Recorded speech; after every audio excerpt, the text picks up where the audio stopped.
This is Deep Blue, where we get the true life stories of BYU athletes, coaches, and fans. Here's your host, Jarom Jordan. On today's show, I talk with the Triple Crown winner. No, not a horse, although perhaps we should try that one day. Not a jockey, a runner who completed the NCAA Distance Triple Crown around the same time BYU football won its national championship. He went on to 2 Olympics as a runner, others as a broadcaster, and now wins national, team, and individual NCAA titles as the men's cross-country coach. He is the one and only Ed Eyestone. Ed, what is going on, man? Jarom, so good to be here. I've been told that I have a face for radio, so happy to be here. Yes, yeah, this is great for you. Yeah. Ed is a horse's name as well, though, right? The talking Mr. Ed. Yeah, you're not old enough. You're not old enough to know that. It's before my time. Wilbur. Very nice. Is it Edmund? Edwin? What's your full name here? Edward Dale Eyestone. Edward would have been the first guess. Why did I say that? Okay, so you grow up in Ogden. Are you born in Ogden? Actually, I'm Polynesian. I was born in American Samoa. Are you serious? Yeah. And what? My parents were on an assignment for the Church of Jesus Christ of Latter-day Saints. My dad was a plantation manager, and I was born in Tutuila, American Samoa, and that my family, I was the youngest, but my 4 older siblings and my mom and dad had been on that particular assignment for, I think, 3 or 4 years. And I came along as the caboose of the family and was born in American Samoa. So I feel like I do have a connection. That's cool. There, yeah. And then I think I was 2 weeks of age when my parents then got a different assignment in Tonga, and so we flew in a small little plane from American Samoa to Tonga, and I think they finished up there. And about 6 months later, we were in Ogden. So I am as a baby. Yeah, I am a Palangi, of course, but I do trace my roots back to American Samoa. Have you been back to American Samoa? I have not. Tonga? Granted, you're a baby when this happened. Yeah, no. But still, some history with the family. No, of course, and that was certainly a seminal event in the life of my parents and of my siblings, and my older siblings certainly have fond memories of it, and I've heard many stories about it, and one day, yes, I hope to return and check out my birthplace. So your dad worked for the church as a sort of farmer? Yeah, you know what? He was up at the family had a ranch or a dairy farm up in Idaho. And back in I guess it would have been in the 50s. I wasn't born until the 60s, but in the late 50s, they went to a fireside and heard the story of some missionary work and some work missions that were taking place. And Dad kind of said, you know what? Let's sell the farm. Let's go have an adventure as a family. and 6 months later, they were in Western Samoa, American Samoa, and Tonga, and there were various plantations there, and also some building of some church schools there that Dad was involved with, and yeah, so it was a great adventure. I think it was a 4+ year family adventure that I just happened to sneak along the tail end last 6 months or so. That's amazing. So I guess kind of farming in the family. Growing up, did you have anything in Ogden there, or was that done once you were done in?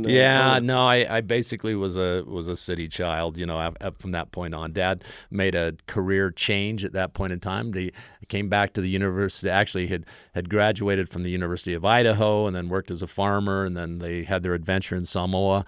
And then when he returned, went to Utah State, became an Aggie. Thought he was going to get a master's degree in some sort of agriculture, and came back and told my mom, you know what, I just signed up for a bunch of psychology classes. So he made kind of a 180 in terms of career, became a very successful psychologist, and was a school psychologist in the Ogden City School District for 20+ years. That's amazing. And he was a runner too, right, at Idaho? Very good, yeah. Ran at the University of Idaho. Pre-World War II, he was a freshman, December 7th, 1941, listening to the radio on a Sunday morning, and I think working there in the frat house when the signal came by that the Japanese had invaded Pearl Harbor, and that, of course, changed his athletic career a little bit. He had just finished that freshman cross-country season, and at that point in time, everyone pretty much ran off and enlisted. He became an officer and ended up being in a new branch of the service called the paratrooper. In fact, he wanted to fly planes and didn't have 20/20 vision and said, okay, I'm going to jump out of them instead. So that's kind of the story that I heard. his Scotch ancestry, he realized that he got paid a little bit higher, hazard pay at the time, and so he jumping out of planes, and so he went for that, and had was an important part as everyone from that greatest generation was doing, and. He said that his, he was just a freshman. Many of his frat mates who were juniors and seniors went immediately off because he was just a freshman. He had a year before he actually saw active duty, and many of those dear friends of his ended up going off, joining the Air Corps, and didn't come back. So, but anyway, he made it through, came back, and met my mother when he was going and running again at the University of Idaho after his military service. And within a year or two, they had started a family, and initially was going to be a farmer. And then, like I say, took a 180 after his time being a plantation manager over in the islands. And so I had the opportunity to grow up on the mean streets of Ogden. Ogden is Ogden, right? Your dad sounds like the most interesting guy in the world. He really is. There's a lot there. Yeah, no, he really was. It's amazing. Both mom and dad were phenomenal people and gave us just a real solid foundation. I look to him, obviously, as the greatest male role model I could have in my life. So very grateful for that start, and just a man of integrity and, man's man. How did your mom influence you? And were there running genes? Was there athleticism elsewhere, or was it like from your dad? Well, Mom claims that that Grandpa Geddes was actually a pretty good runner and could outrun everyone in Preston, Idaho. So I don't know. He had passed before I was born, and so I didn't ever get to meet him. But she would like to claim at least some of that. And as we know with genetics, it's kind of a 50-50 proposition. I think Mom was more of the spontaneous artist, just a real loving person, a fun person. Dad was a little bit more serious and let's get the work done and whatnot. And Mom was a little bit spontaneous. I guess I would bestify her. She was graduated in sewing and textiles, and taught sewing and type and all kinds of classes at Ogden High School for about 25 years. Went back and got her PhD when she was probably 55 years old. Oh, wow. Back at the University at Penn State University, where one of her old classmates now was serving as the dean of the department. So she went back in summers when I was in high school. She'd go back during the summer? During the summertime. How about that? When she wasn't teaching? When she wasn't teaching. So she'd take that time, go back, work on her PhD, and which was funny because at the time I was starting to run and get some attention from the local schools. Of course, this was back in the days before the internet. And so Harry Groves was one of the real famous track and field coaches of the time. Penn State had a very good program. And so she has this wonderful story of her going in to Harry Groves' track office and going, "Hey, Harry," and just like, "Oh, brother, I got another mom here talking about her kid," and he has no idea because there's no such thing as the internet. And right. "Oh, Harry, I got this son out in Ogden, Utah, who is running.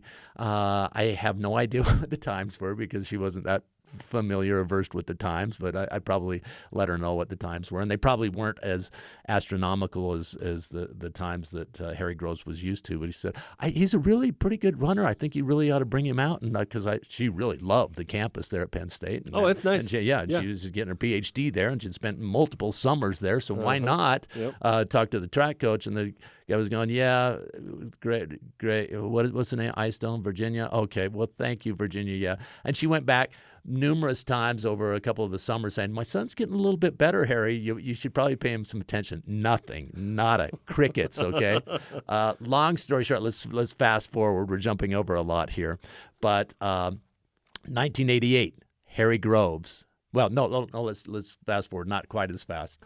Far into the future. 1984, NCAA championships cross country are being held and hosted by Penn State University. Oh, shoot.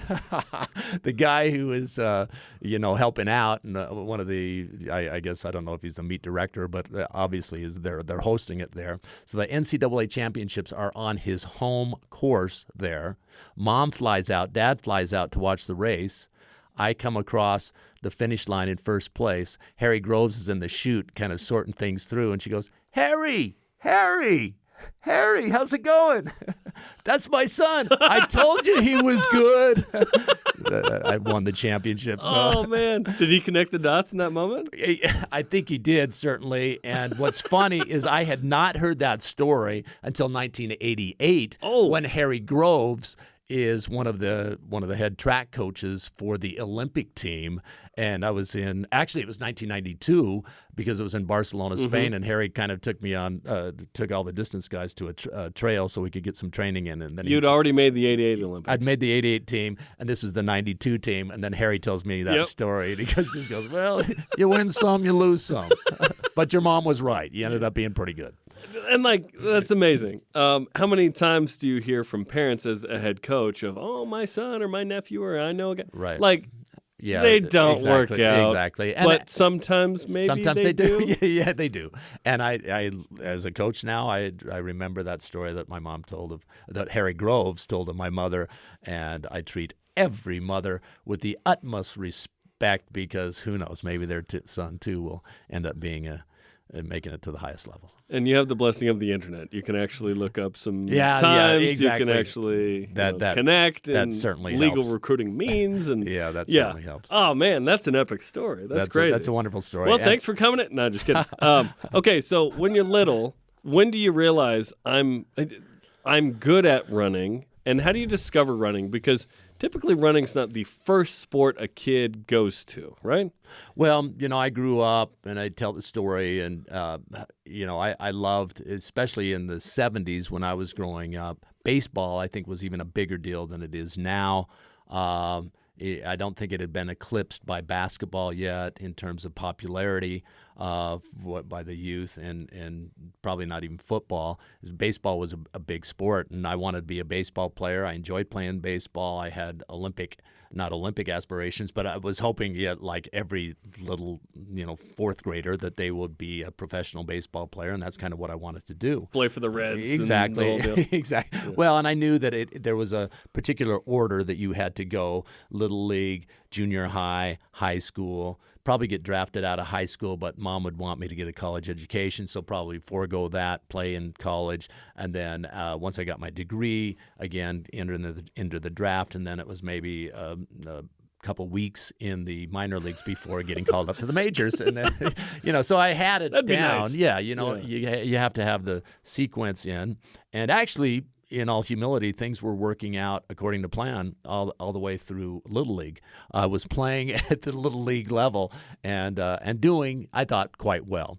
But as we went from Little League to actually junior high ball, then there was one little hurdle that you had to get over, and that was called the tryout.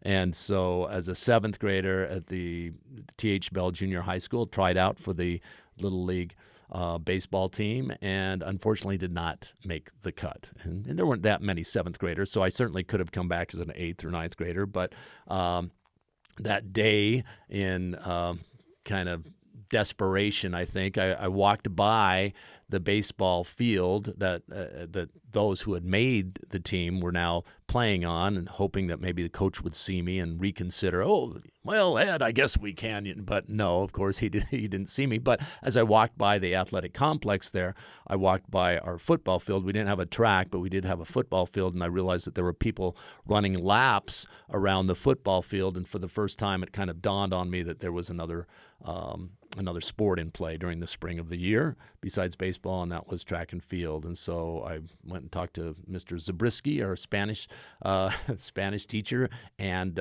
track coach, the next day, and said, "Hey, didn't make the baseball team, but I'd like to try out for the track team." And he told me something that I loved. He said, "Ed, as long as," I said, "what do I need to do to try out for the track team?" And he said, "Ed, as long as you come out and do the workouts that I tell you to do and come out every day, you can be on the track team. There are no cuts on the track team." And I went, "Yes, okay, this is something that I could at least try."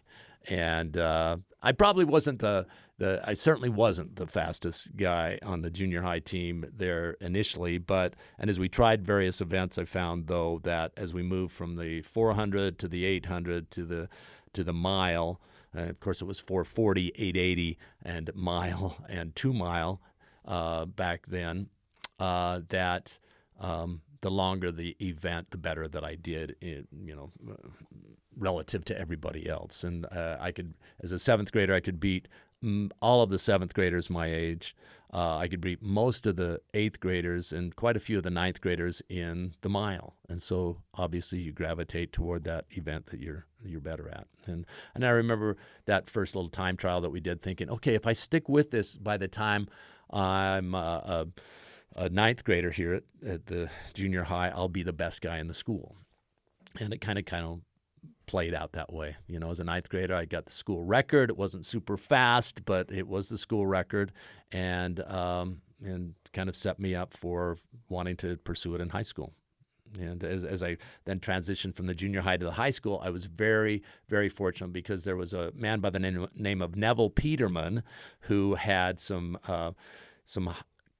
college experience. He had run at Weber State University and was teaching at the school. And I think without him, I don't know that I would have continued at the level that I ended up going, because he was just really into it. He was one of those track coaches that knew the sport, had run in college, was passionate about it. Introduced us to a magazine called Track and Field News, which is the Bible of the sport. And so, every month you'd go to the school library, open it up, and see how fast the fastest kids in the country were running in high school, because they had a high school section, and taught us things about, he would have a strength and conditioning class first period, which basically turned into a morning run class, and then would have the afternoon workouts. And so we were doing 2-a-day workouts from the time we were sophomores on, and he built up a great team culture, and that's where I got my experience. And also that's when I started running fast.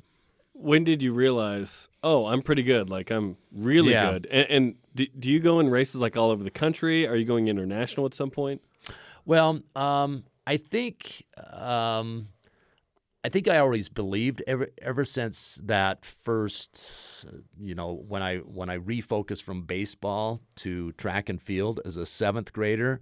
That is when I kind of felt like I was going to be really, really good, because when you take your goal and you think you're going to be a Major League Baseball player, and then all of a sudden you're told, this really maybe isn't your sport, try this one, then that new sport, at least for me, became my adopted sport that I had all these aspirations in. And as a seventh grader, even though I hadn't run really that fast, I was the fastest seventh grader. And by the time I was a ninth grader, I was the fastest ninth grader in the school.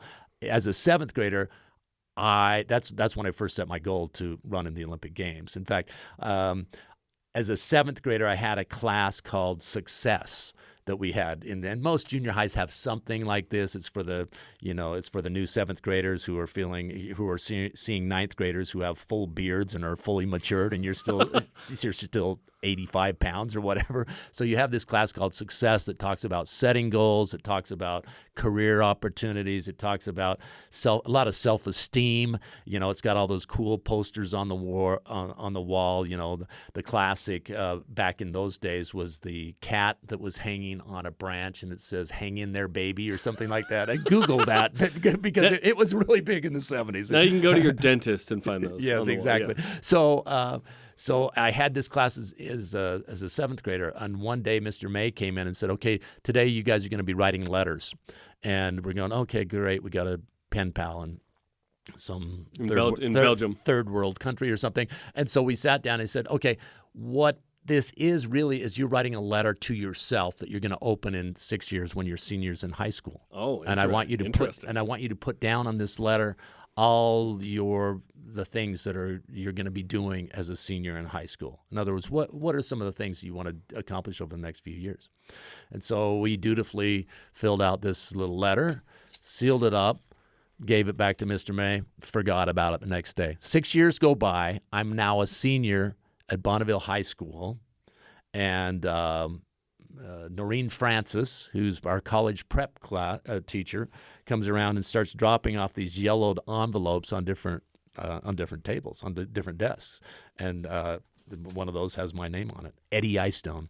And I thought that's weird because I haven't been really called Eddie since junior high, right?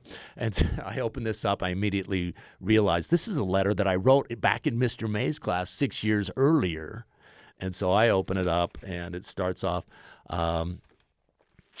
something like, "Dear Eddie, you are now a senior at Bonneville High School. Unless you've dropped out. Ha, ha, ha." Oh, great. I was a comedian even back as a seventh grader. And he says, "You are 6'2", 195 pounds. And because as a seventh grader, I thought that was the ideal height and weight, probably because my dad was 6'2", 195 pounds at the time, which actually would have been pretty big for a runner, right? I missed that one because I was. What were you in? I ended up as a senior probably close to 6 foot. Now I'm 6'2", but I was probably a little over 6 foot, but I was probably maybe 135. Okay, so I missed it by about 55 pounds. But then the next line, I kid you not, says, let's see, "You are one of the best runners in the state. You are one of the best runners in the country. You are an all-American runner. You are the school record holder. You are being recruited by colleges across the land. You will someday run in the Olympic Games." And all of those. Wow. Yeah. I mean, talk about goosebumps, kind of. It was all true. It had all happened. And as sitting there in that, as a senior, I looked at that and went, "Wow, what a naive kid. What a silly kid." As a seventh grader whose PR at the time was probably 5:35 for the mile, to think that in the next 6 years I would develop to that kind of runner, where all of those things had happened. I hadn't made the Olympic team. And even looking back on it now, as even having accomplished those things for that next line, "You will run in the Olympics," that would have been naive even at the time as a senior in high school to put that down, really. Mm-hmm. But I think it just goes to show you the power of dreams, the power of goals, the power of positive thinking. All of those things rolled into one is I really felt like it was going to happen. And, I'm not saying that it wouldn't have happened. I'm still to this day not saying it wasn't naive and a little, overshooting the mark a little bit. And but for whatever reason, that was something I believed was going to happen, and it eventually did. Much of it due to the fact that I came into this high school situation where I had an awesome coach who, believed in me and put me in a system where I could at least develop my high school potential to the place where As a senior, I was recruited, if not by Penn State University and Harry Groves, then at least by those coaches down here at BYU and Chick Hislop at Weber State and all the state schools. That's amazing, because there is power in saying it out loud and or writing it. Because I think dreams that are unwritten or unspoken goals that are unwritten or unspoken are dreams. Yeah. They're sure. hopefully this happens, I guess. But like, you projected into the universe by writing that down, and then it wasn't like you ignored those ideas.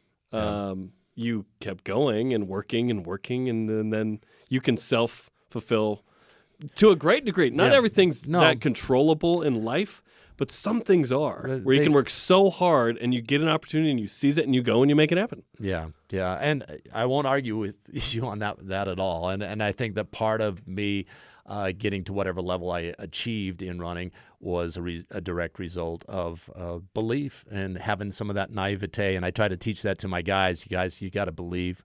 In fact, the year that we won the championship, that was one of our themes. Naivete. You gotta be dumb enough to think that it's possible, and then you have to have a lot of things break your way. You have to have great mentorship and coaching. You gotta.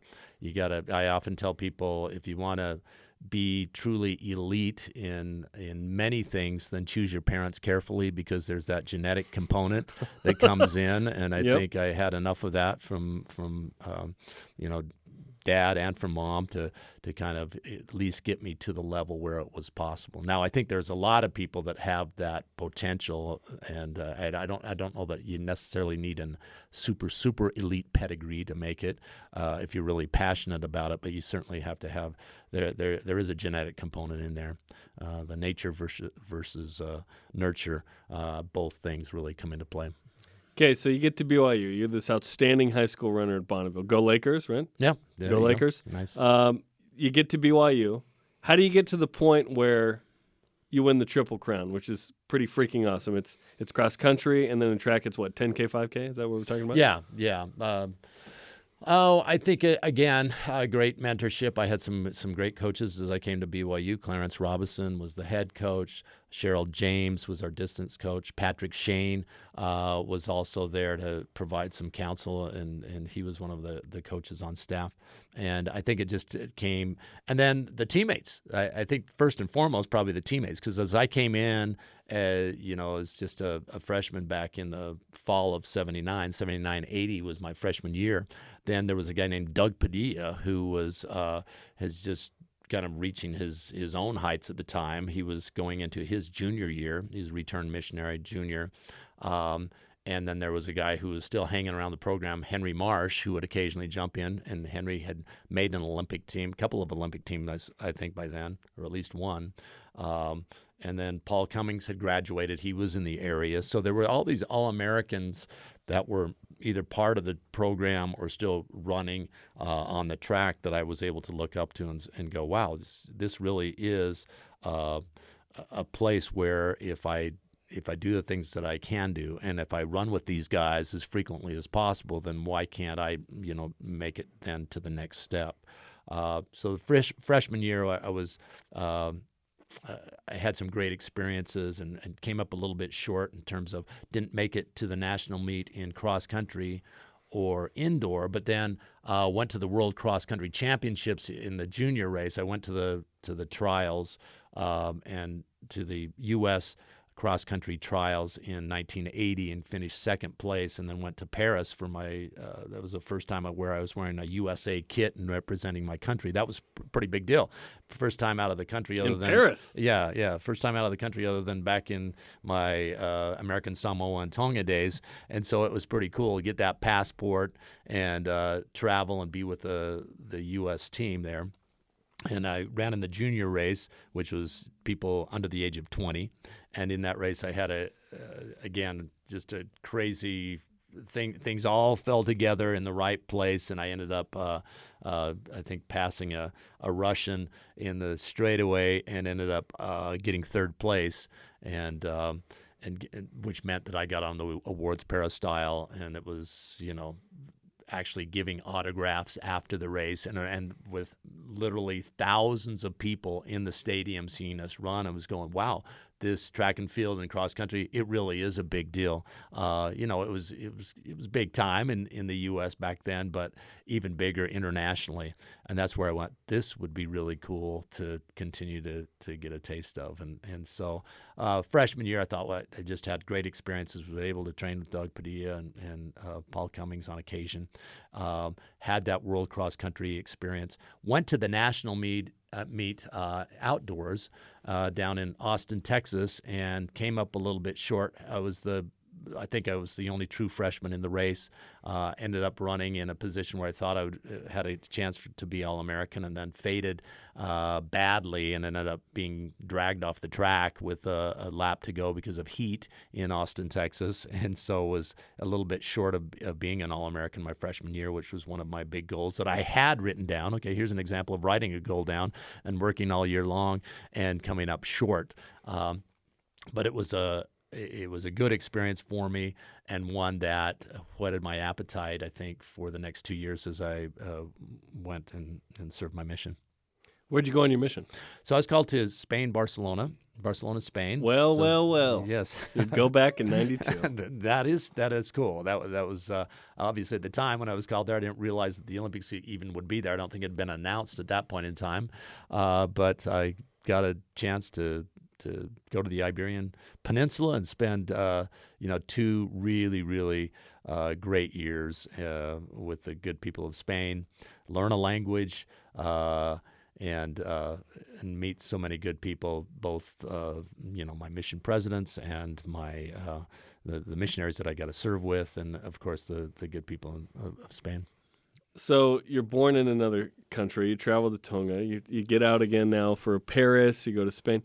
How many countries do you end up going to as a runner, whether it's the Olympics or different races, and in your career? Yeah, you know what? I don't have a ready answer for you on that, but certainly by the time I ran through college and then international teams, U.S. teams, and then professionally for another 15 plus years, I think we tagged pretty much every country in Europe, raced in Russia a couple of times, and then Asia, most of the countries in Asia, some of the countries in Africa. And so, yeah, it literally opened up my world. And, it's been a great experience. And most of that has been in something running related, either broadcasting or racing or now for the last 20 years as a coach, and sometimes traveling with my athletes to those events. But it certainly has given this guy from Ogden, Utah, from Washington Terrace. I should get specific about Ogden because Washington Terrace is kind of on the southern part of Ogden. Great place to be from. Again, a chance to see the world. Is there an experience or a place that sticks out as unique or interesting that you were like, what am I doing here? Because running in all those places, that's gnarly, man. Yeah. Oh, that phenomenal question. And I would say they've all been really cool. Just, anytime. I always enjoyed representing my country. And so, anytime I had the USA on my chest or on my singlet, I felt an extra level of pride. So certainly Seoul, Korea in the Olympics, going back to my mission field in 1992 for the Olympics in Barcelona were phenomenal, knowing the language, knowing some people there, and being able to be back there. I actually slept the night before the Olympic marathon final.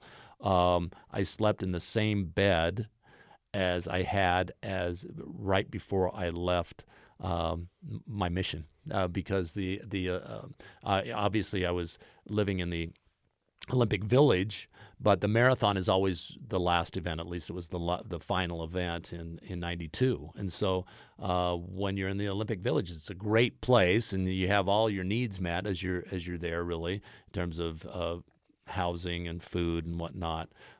But as the games draw to a close and people have finished their events, then there becomes kind of a party atmosphere. And so where everyone is celebrating in their various ways that they celebrate. But a lot of times it's difficult to sleep because of the party sort of atmosphere. And you're getting ready for your most important race of your life, and everyone else is done with their races or done with their events. And is it the last day typically of it's the last day of the Olympics? We run the marathon, and then there are the closing ceremonies, at least in Barcelona. As we finish, then they clean up the track, and boom, off go the fireworks. So as a result of that, I had made a connection with the then mission president, who I forget his name, but I'm very grateful. He just said, hey, we're going to be out doing zone conferences. You're welcome to take the mission home, and you can sleep in these little beds here. And so we were able to use that the mission home in prep the last couple of days before. The only difference was I had my wife was with me there, and we were able to just kind of camp out and make that our final little mini Olympic village was the mission home. That's special. Yeah, it was really is pretty cool. That's awesome. Okay, so at BYU, did you have a goal to win the Triple Crown? The Triple Crown. This was a thing. This was the thing you wanted, or it just happened? I think it just happened. You just the big three distance. Well, I had races. won the 10,000 meters my junior year, so that was a pretty big deal. And so anytime you win it as a junior, as Connor Mantz found out, winning the cross country nationals as a junior, then you won your senior year or your final year in his case, and in my case, I wanted to repeat that for sure. And the way that things worked out was just in the fall, national meet was at Penn State University, where as I said earlier, I had a good race that day and was able to win, and so that started the whole Triple Crown process. But again, we hadn't really talked about it or anything. And then as we moved to outdoor season, and I think I had run a 10,000 down at Mount Sac, 27:41.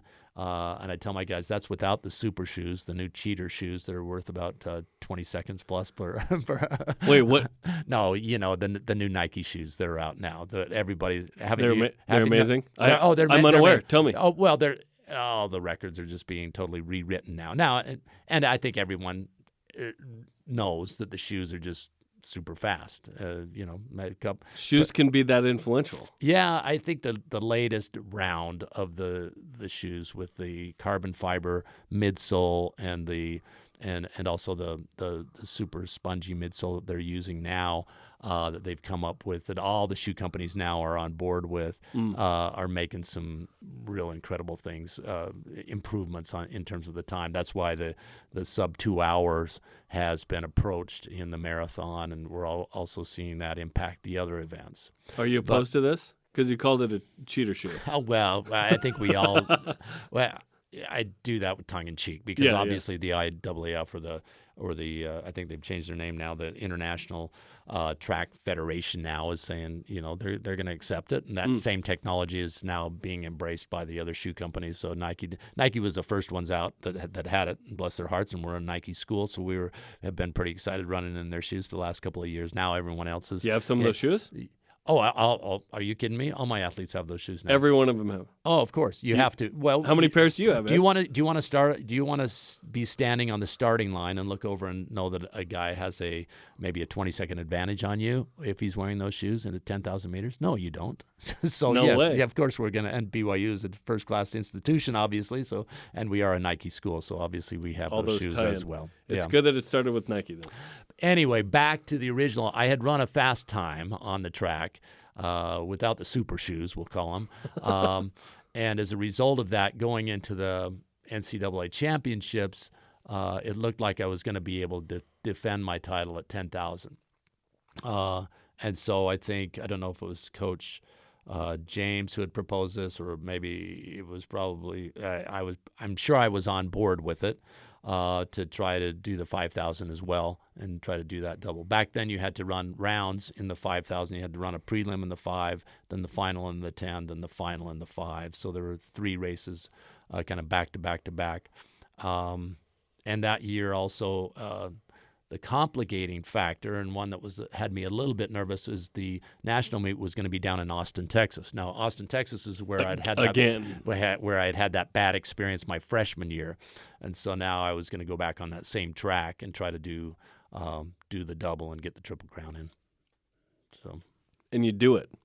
I did it. You don't collapse this time. I was able to get through it. The first round of the 5,000 was not too taxing. I came back the next day in the 10,000, and I think I had about a 50-second. I think my time was about 50 seconds better than the next fastest guy in the race going into it. So I was able to kind of run a comfortable 10,000, and then the 5 final was what I was a little bit concerned about because obviously I think I was the only one trying to do the double. And so I was worried about the heat and humidity, and also just being fatigued from having run 9 miles worth of races prior to that 5,000 final. But going in, I felt good enough and was strong enough and was able to kind of just power my way through. When you win the Triple Crown, is that a huge deal at the time? Personally, and in the sport? I was just happy because it's your senior year when the other shoe companies are kind of wondering, okay, is this a guy that we want representing us? Because since unlike other professional sports, we don't have teams out there that are going to be drafting you, but you do have shoe companies out there that in essence are going to be drafting you, and so I was wanting to, and I'm sure that played into the factor of wanting to double as well, to just show that what I was capable of, and so I think that as much as anything weighed in my mind of wanting to have a really good day. Obviously, wanting to represent BYU well and score 20 points at the national meet was something that was important too. So, who'd you sign with? Well, I had some nice offers. Let's put it that way. So I had run all through Nike. I had run with Nike all through high school and college. So Nike certainly was right there. They had a team called Athletics West at the time that was kind of their big team and was probably one of the preeminent U.S. Running groups, and they did have a group that trained up in Eugene, Oregon, and there was kind of the excitement of signing with those guys, being able, if I wanted to go there. There were a few other groups that were around, and obviously Adidas. Converse actually had made a really, really good offer. They had some running shoes at the time, and one of my guys that I ran with, Paul Cummings, had a pro contract with them. And I was about this close to signing with Nike when I think the contract came through and it wasn't going to start until January. And this was, by the time we had all worked the details out with the agents and stuff, it was towards the end of June, July. And so there was going to be like a 6-month period where I wasn't going to be getting paid. And then my agent came and said, hey, there's another company that's now entered into the fray. And I think they're going to make you a really nice offer. And I said, well, who are they? And he said, it's a company called Reebok. And I said, how do you spell that? How do you spell that? I'd never heard of them before because this was mid-'80s. They had made a name just earlier that summer as aerobics was really big. Aerobic kind of dancing as exercise. And they had this white Reebok aerobic shoe, and I was going, do they have a running shoes? Because I don't think the Reebok aerobic shoe would be the super shoe that I'm looking for right now. And they said actually they have a pretty good presence in the United Kingdom. They've been around for a long time, but only in the U.S. for a short period of time with the aerobic, dance shoe. So they actually have a running line that I think you'll like. And the fact of the matter was they were going to pay me about double what Nike was. And I said, where do I sign? Yeah, sign me up. That's awesome. Yeah. Okay, and at BYU, you don't have a car? Oh, who told you that? That's on Legends on BYUtv. You didn't have a car at BYU, which makes sense. You can run wherever. That's a funny joke. Yeah. But, you didn't have a car. I guess. When I look back on it now, I just go, what was I thinking? National champ, no car. And you know what? My friends were so kind to kind of transport me around. And some of the free Uber. Some of the girls that I dated, I think, were so nice to let me take their car or to go to the malt or shop. Yes, exactly. The malt shop On University. Yes, They've exactly. torn it down. Okay, they did. What's there now? Panda? Is Panda there? It's Dutch Bros. Oh, Dutch Bros. Okay. Right. There's a couple others. But yes, it was the malt shop for years, and it was a great place. Yeah. And but no, I was on foot for a lot of that, and actually the first car that of course, by the time I love this. By the time I graduated, so I'm still single, probably in part because I did not have a car, and looking back on it now, I can see why it's easy for the girls to go, this guy is going nowhere. He's just a running bum, and he has no car. But that summer after I did get that contract with Reebok, in fact, the first race that I went to was a little race in New Jersey, and one of the sponsors was a car company, and was a car dealer, I guess. And so first prize in that car was a little Toyota, in that race was a little Toyota MR2, which was at the time just a nice little black 2-seat sports car. And fortunately, I ended up winning that race and having that car. It was the use of the car for a year. And so I went from having no car whatsoever to kind of having a cool little car to drive around, but I don't think it changed me that much. And in Legends, your wife talks about how when she met you, that was your car, and she was like, oh, no. Another one of these guys. But then she asked you, is this your car? And you said, yeah, but I won it in a race. She was like, okay, good. Yeah, yes. And Lynn loved that car. That's who I was dating at the time, and obviously we ended up getting married. But she loved that car. Once she realized that I hadn't paid good money for it, and I just won it through my racing. That's awesome. It was a fun car. I still see some of that. What was it? Probably would have been a 1986 little Toyota MR2 two-seater. You still see those every now and then. Still rolling around. Very angular and fun little car, stick shift. So that's awesome. Okay, so you become a professional runner. What's life like, and how long does this last? Of you run, you compete, and then at some point you get into broadcasting here. Right. Well, it's funny because I was talking to one of my guys who graduated, Rory Linkletter, the other day, and Rory had set the Canadian half marathon record. Yeah, Rory had Amazing. a phenomenal weekend at Houston, set the Canadian half marathon record. So things are going really well for him right now, which I'm really excited to see. And we were talking back and forth, and I said, "So how are you enjoying life as a professional runner?" And he said, "Oh, you mean as a running bum?" And I said, "What?" He said, "Remember, Coach, that's what you used to say that you did for a long time. You were a running bum." And in some ways, that's kind of what I did. I mean, my life revolved around my family, and the way that I provided for my family was to run races year-round. And so my life consisted of getting up in the morning, helping Lynn with the kids a little bit, going out for my morning workout, and then getting back. It was officially a morning workout as long as it was completed before noon. And then, being able to hang out, be the dad with my little kids and helping Lynn on whatever errands that she had or whatnot, and then doing another afternoon workout, and then getting ready for races, whatever they were, whether it be the Olympic trials or the, national championships or road racing championships or whatever races that my agent was able to line up for me. And in the meantime, I had some sponsorships with some companies that gave me the stability to buy a house, make mortgage payments, and occasionally do public appearances and things like that. And it was a good life. It was so that in terms of professionally, then I guess that started in '85 and continued all the way until. Really 2000, I think, was when my last contract expired, so 14, 15 years. And it was a good life. It was a fun life. It was, as we talked before, it allowed me to, kind of travel the world and meet some amazing people and run in some crazy races and be able to provide for my family and make a good living. Obviously, the highlight being, winning national championships in '88 and '92 Olympics. Yes. What were those experiences like? I think the Olympic Games certainly. And this is in the marathon, right? Yeah, In yeah. both. Certainly, At what point do you go, okay, now I have to do marathons?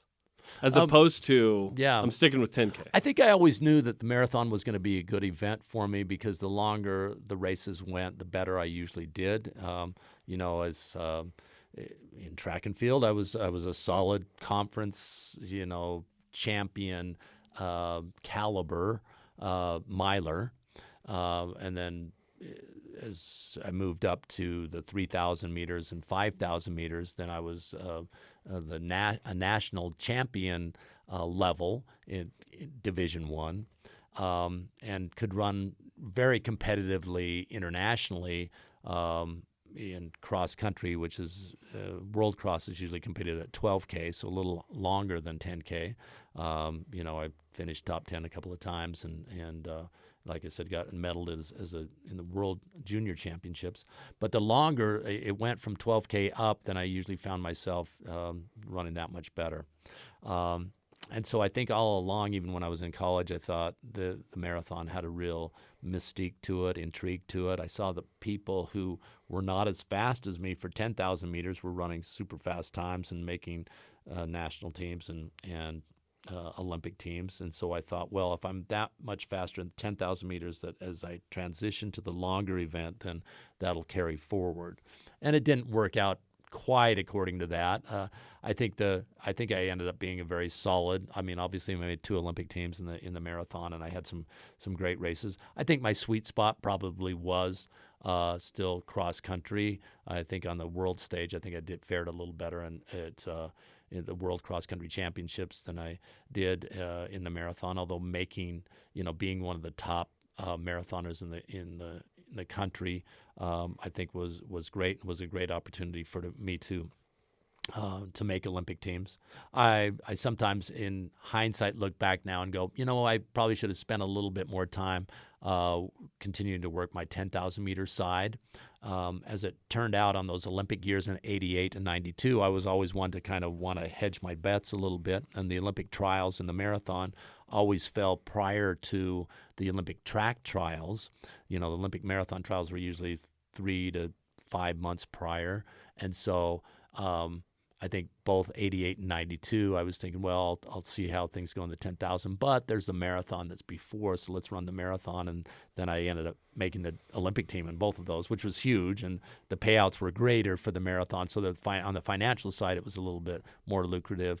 And I also felt like ultimately it would be the 10,000 was turning still into an event that was a lot of times back then kind of a sit and kick affair, and I didn't have the raw speed in the last 400 to be able to win a gold medal. And so ultimately I think I made choices that were smart for what I was trying to ultimately accomplish, but it would have been fun maybe to have tried doubling in the games of '88 and '92 maybe.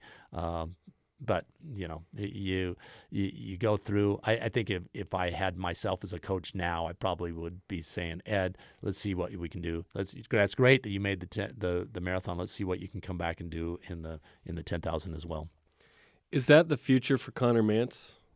Because Jared Ward took 6th in Rio in 2016. That was incredible. Roy Linkletter's going into that space, I think, right? Yeah.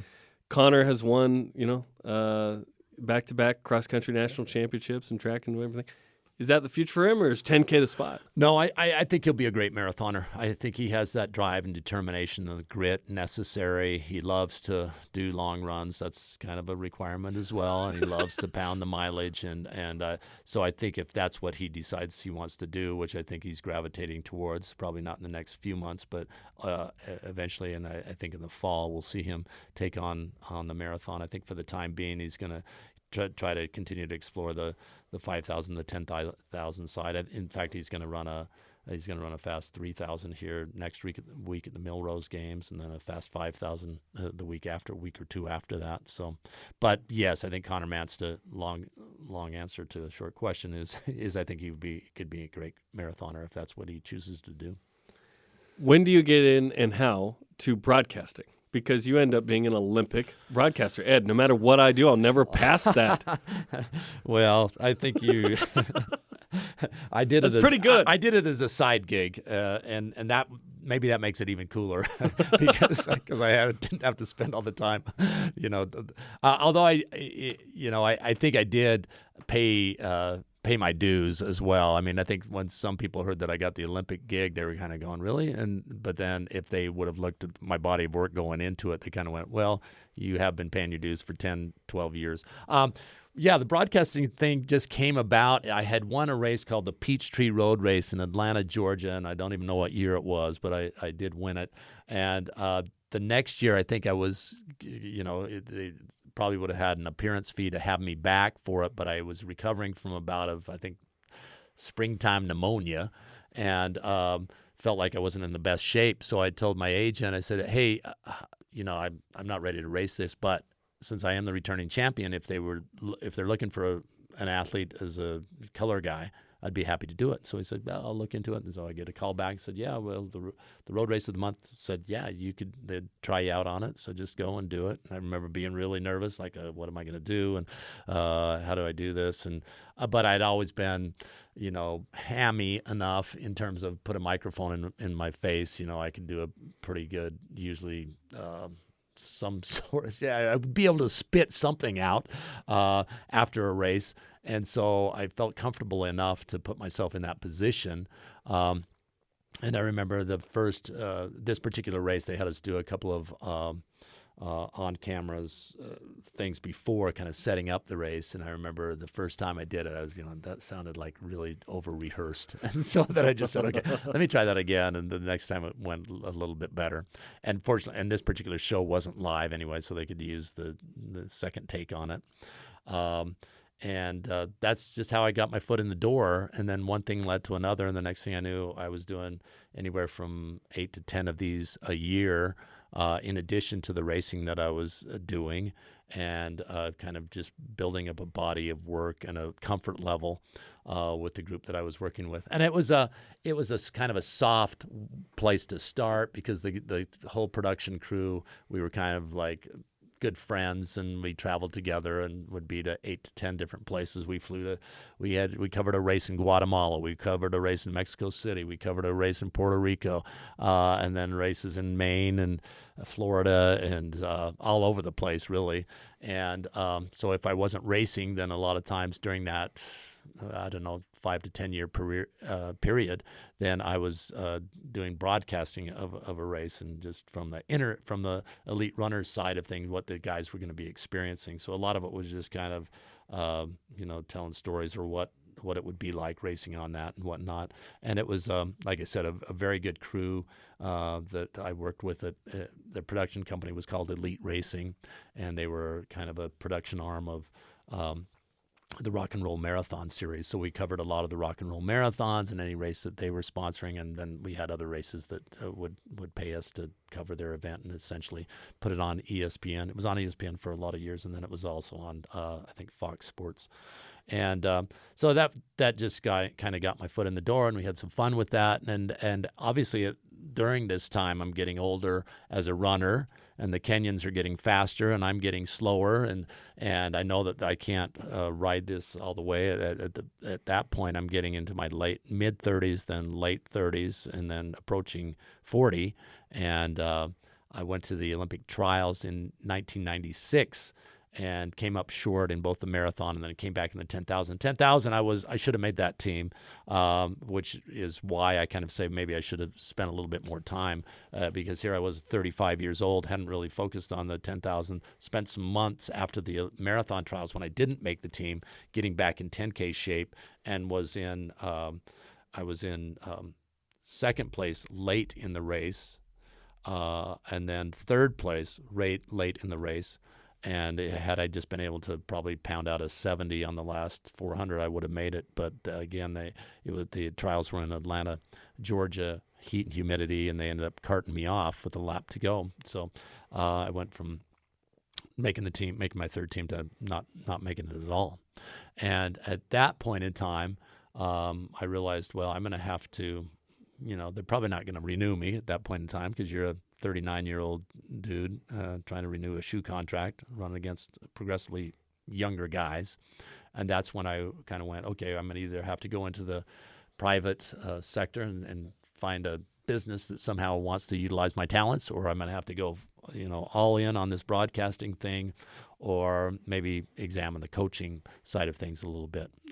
And fortunately, I got a call from Chick Hislop. At the time, we were living, as our family was living in Layton, East Layton area. I got a call from Chick Hislop at Weber State, and he said, hey, how would you like to come up and help out, be one of my assistants, essentially a volunteer assistant, while you finish up because I still had, I think, another year on my shoe contract.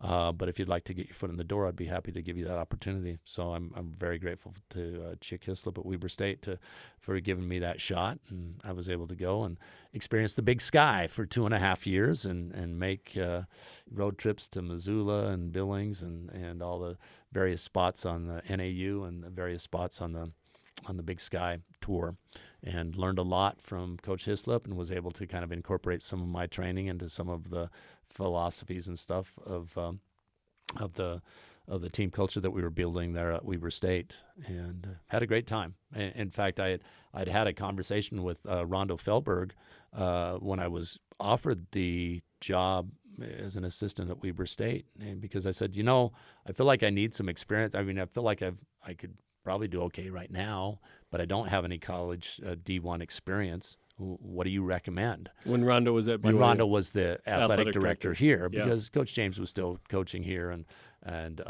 so there wasn't a position available for one. And he said, well, it'd be great if you could come down here and help us. And I said, well, that position hasn't been offered right now, and I'm living, up in the Kaysville area, so it'd be a bit of a commute if we were to do that anyway. And then he just said, you know what, the best thing you could do is to take that job, do the best you can, try to beat BYU every time you face us, and then, down the road at some point in time when things change, you're going to have some experience, and maybe we can bring you down. And so I was excited about that, and it wasn't a job offer necessarily at BYU, but it was an offer that maybe would consider you down the road. And so I had a great time there at Weber State. I was actually, though, at a race in Florida, because I was still doing both racing and helping out and coaching. And I got a call from Lynn, and she said, have you checked the paper? Or she may have said internet, because I think by then, what are we at, the late 90s? I guess the internet existed or whatever. And I said, no, I haven't. And she said, well, you may want to. Rondo Fehlberg retired. And I went, oh, that's kind of the guy I'd been talking to about maybe getting a job at BYU. And so I realized that, I had a connection to BYU, and I hadn't had a guarantee that I'd end up here, but I felt like I had a good connection with the AD at the time. And then he retired, and I kind of went, oh, okay, well, hopefully, this coaching thing, I'm really enjoying it. That's what I did know. I really super enjoyed it. And I felt like I was even more passionate about the athletes that I got to work with than I was about my own career, certainly at that time, and got a lot of enjoyment. And at the time, I think I got paid I don't know if they were able to get me $1,000 a year or something like that at Weber State, but I felt like I had been paying my dues for the 2.5 years. And it was shortly after that, again, I was still doing some broadcasting things to make ends meet, that I did get I think Coach Hershey retired down here. He was the head track and field coach, and so I put in and had a wonderful conversation with Val Hale, who was the AD at the time.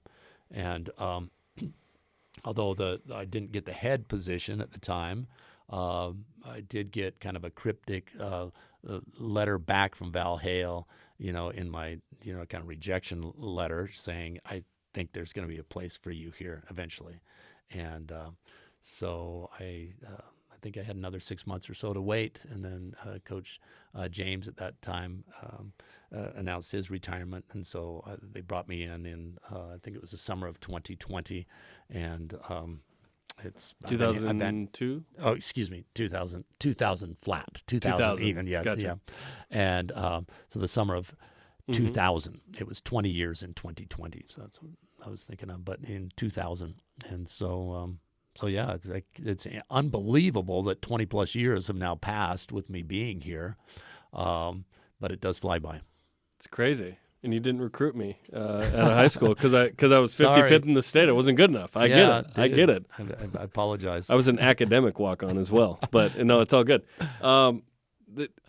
Tell me about running in general. Like, to run a marathon, I respect everyone that does it because it just feels crazy. That's just a long way to run. And then there's these ultra marathoners. Tell me about them because Sean Olmstead's one of them. The men's volleyball coach. Sean's big time. And there's something different in the brain of I can overcome the physical, mental, emotional toll of this. Jared Ward one time told us, we were like, what is it you love about marathon? He goes, I don't know. He's like, I kind of hate it. Yeah. But you have to love it. Yeah. You'd have to ask Sean directly in regard to the ultras because that is a totally different breed. I can see some of the intrigue to it because I enjoy hiking and I can see, I don't mind.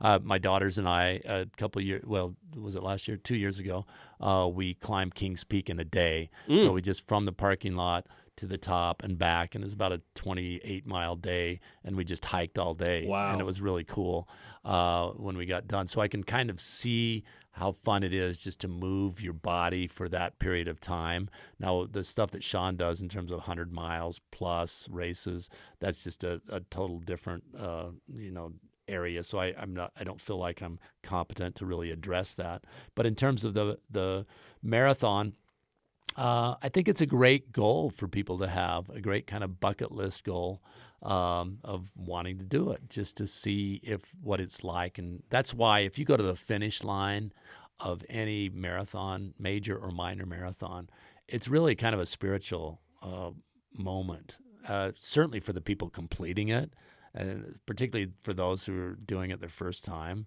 just because the fact that they've willed themselves to go that far. And it's not even so much that what they've done on that particular day. I think it's the whole preparation for it, the months of preparation in most cases with people and the dedication that they've done to it. And it's also a real great testament to the love and support that they have in terms of the positive enablers that have allowed them to make it to the finish line of a marathon, because it's a sacrifice. It's a sacrifice by family members. It's a sacrifice by others to allow you that luxury of doing that 3-hour plus long run every Saturday in preparation for that, and watching the kids while you get that extra run in and stuff like that. So it's a great thing, and at the end of the day, it's a great accomplishment.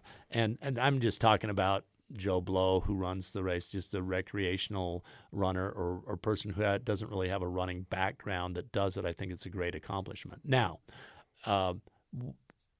it's also, and it's kind of a different event when you talk about the 2 hour, the low, sub 2:10 runners, because that's a different experience as well. But I think there's still some of that same almost spiritual, physical, quality about it, because they are pushing themselves as well, but just to another extreme, because these guys are full-time athletes, professional athletes in every way, shape, or form, maybe even more so than some of our team sports, because they have to pay attention to every single aspect of their life and their way that they live and their way that they eat and the way that they sleep and all of those things together to make it happen. So whether you're a 3-hour guy or a 4-hour guy or a 5-hour guy or a 2-hour and 4-minute guy, I have complete respect, but in particular those that are pushing their bodies to the ultimate, edge to run these amazing times that they're running now. Total respect for those guys. It's incredible. It really is. Yeah. Okay, as a coach, and I should have left more time for this, but as a coach, you've been able to coach some incredible athletes. What have been some of the highlights for you of, especially the last couple of years? It feels like we're in the golden era of running here, team and individual. Yeah. You produced individual national champs in cross country, track national championships, team national. It's been amazing. Yeah, it's been fun. It's been fun to see everybody, and it's been fun to see the revitalization the women's program with Coach Taylor as well. But in terms of the men's, the day-to-day guys that I get to work with directly are the men's distance program, is the men's side. Those are the guys that I actually am coaching directly one-on-one. And certainly Connor Mantz is, comes across as our most recent national champ, and to have him win it twice. Do you realize that the only other American to have won this 2 times consecutively, you have to go all the way back to Steve Prefontaine, which is a pretty big legendary individual, right? That's amazing. To be compared with. Wow. And so to have Mantz mentioned in the same breath as Steve Prefontaine, one of the true running legends in the U.S. anyway, is quite the fact. And so it's been fun to work with him. Very tenacious, very gutty, very high pain tolerance, and just love of the sport, love to perform, and performs when the pressure is the highest. He performs at his best. So that's been great to work with. The national championship team in 2019 was a team of they called themselves Ham and Eggers, meaning that they were just a kind of a blue collar group of guys that, and certainly we had Mantz up front, who that year got 3rd individually, but then the other guys just cobbled together, strong performances to get him the national championship. Very, very proud of that group. That certainly came at a time when I didn't know that we were necessarily going to win. I thought we had a chance, but that was the team that had the naivete to believe that it was possible. And I think we went into that race with the most swagger and but the most kind of almost giggly at the potential rather than feeling the weight of the pressure. And then, other guys that we've had is certainly, having Jared Ward come through the program and had a couple of injuries that kept him from winning individual national championships as an athlete, but then to see his growth and development post-collegiately, still training and using the facilities around here, and occasionally jumping in the workouts with the guys has been really fun. And then to see him really blossom at both the Olympic trials and then at the world stage and the Olympic Games was huge back in 2016. Josh McAdams making the Olympic team in 2008 was huge. That was particularly fun because I had been asked by NBC to broadcast the distance events. They didn't let me do the steeplechase, though. I think they thought I was going to be too excited or whatever with him in it. But I did the 5,000, the 10,000, and the marathon and the race walks of all events. Talk about nice. Having no idea what you're talking about. I know that never. I know you are always. That's hilarious. That never happens to you. Never. But so that was fun. Josh McAdams had also won a national championship for us in the steeplechase. Kyle Perry in the steeplechase. But it's easy to come out with all these guys who've won national championships, but sometimes obviously it's just as rewarding just working with the 20 plus guys that I get to work with this season, who aren't necessarily going to be national champs individually. Hopefully they're going to be parts of team national championships, but may not reach the individual glory. But it's just fun, the day in, day out, working with them, because it's not many, most people who run at the college level, we get 4 years, maybe 5 if we take that redshirt year. I feel like right now I'm on my, 22nd year of coaching, maybe 24th year of coaching collegiately. And you add that with my 4 or 5 years that I guess 4 years as a collegiate runner, then I've got 25 plus years as a Division I athlete and or coach, and it's been a great ride. It's been amazing, Ed, and it's fun to watch your team. It's fun to interact with you. Thanks for spending an extended period of time to talk about your life, man. Thank you. Okay, that'll do it for us. Listen to previous episodes on the BYU Radio app and where podcasts are found. For Ed Eyestone and producer Tanner Graff, I'm Jarom Jordan. You've just listened to Deep Blue on BYU Radio.